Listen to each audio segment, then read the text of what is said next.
Vinieron a expulsar comunistas y se quedaron a vender milagros. Nos dijeron que Dios había bajado a América Latina para salvarla. Pero no vino solo. Vino con manual de uso, financiamiento externo y estrategia geopolítica. A los campesinos no les llegaron libros, les llegaron Biblias. No fundaron sindicatos, fundaron iglesias.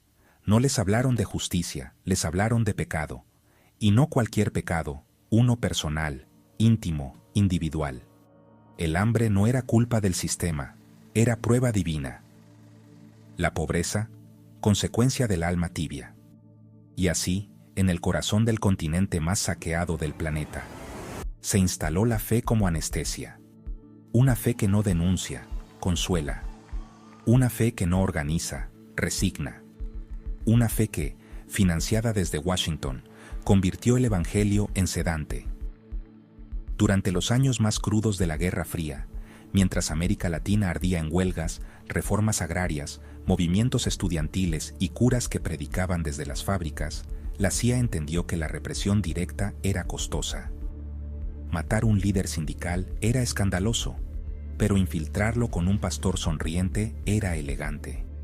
Por eso fundaron iglesias. No en sentido figurado, literal. Patrocinaron misiones evangélicas, trajeron pentecostales, financiaron templos, imprimieron Biblias con tinta geopolítica. Mientras algunos soñaban con el reino de Dios en la tierra, otros ya negociaban su ubicación con intereses estratégicos. El evangelismo que aterrizó en América Latina no era una extensión del cristianismo, era su amputación neoliberal. Quitaron la parábola del buen samaritano y dejaron el diezmo. Quitaron el templo expulsando mercaderes y pusieron al pastor bendiciendo empresarios. Quitaron a Jesús con látigo en mano y dejaron a uno con tarjeta de crédito. Dios dejó de ser incómodo para el poder, se volvió socio, la espiritualidad se privatizó.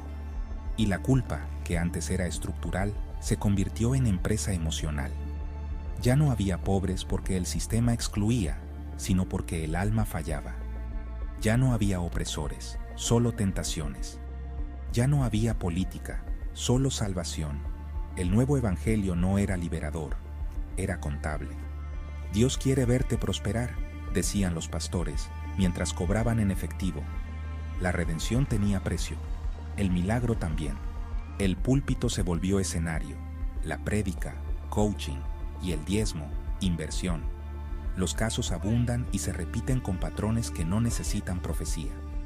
En Brasil, los sectores más pobres pasaron de las comunidades eclesiales de base, que organizaban cooperativas, a megaiglesias que vendían aceite ungido.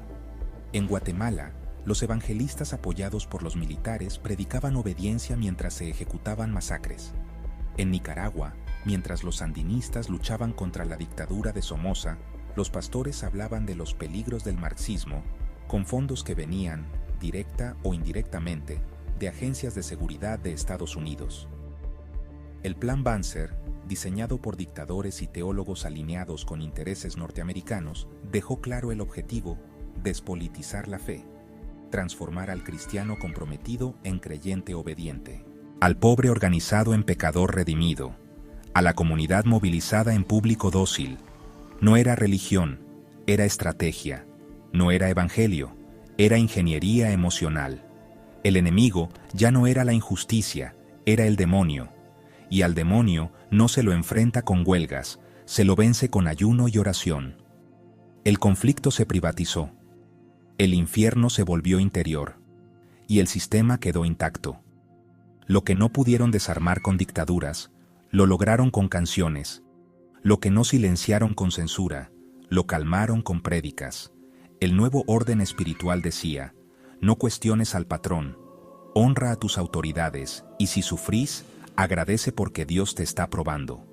El mensaje era claro: la culpa es tuya, la salvación también. Nadie más tiene responsabilidad, ni el Estado, ni el capital, ni la historia.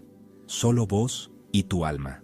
Y mientras tanto, los templos crecían como franquicias, los pastores se volvían millonarios, las campañas políticas se hacían desde el púlpito.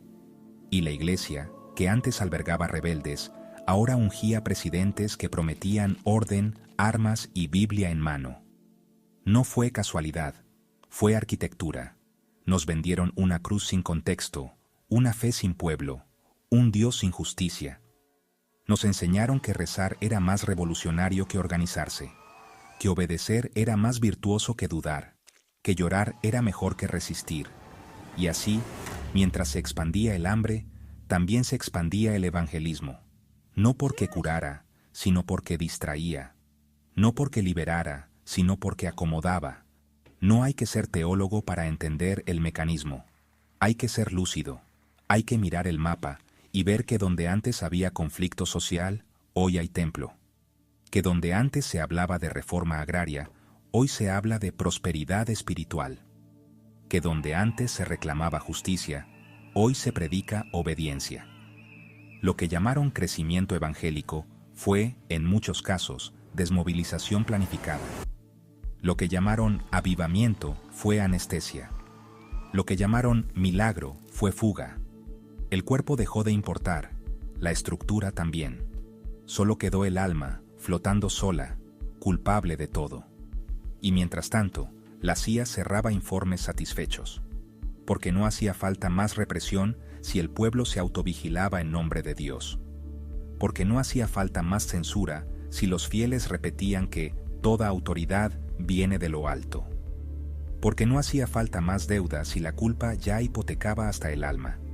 No se trató solo de religión, se trató de control, de narrativa, de reemplazar la política con oración, la historia con versículos, la organización con show espiritual. Y funcionó.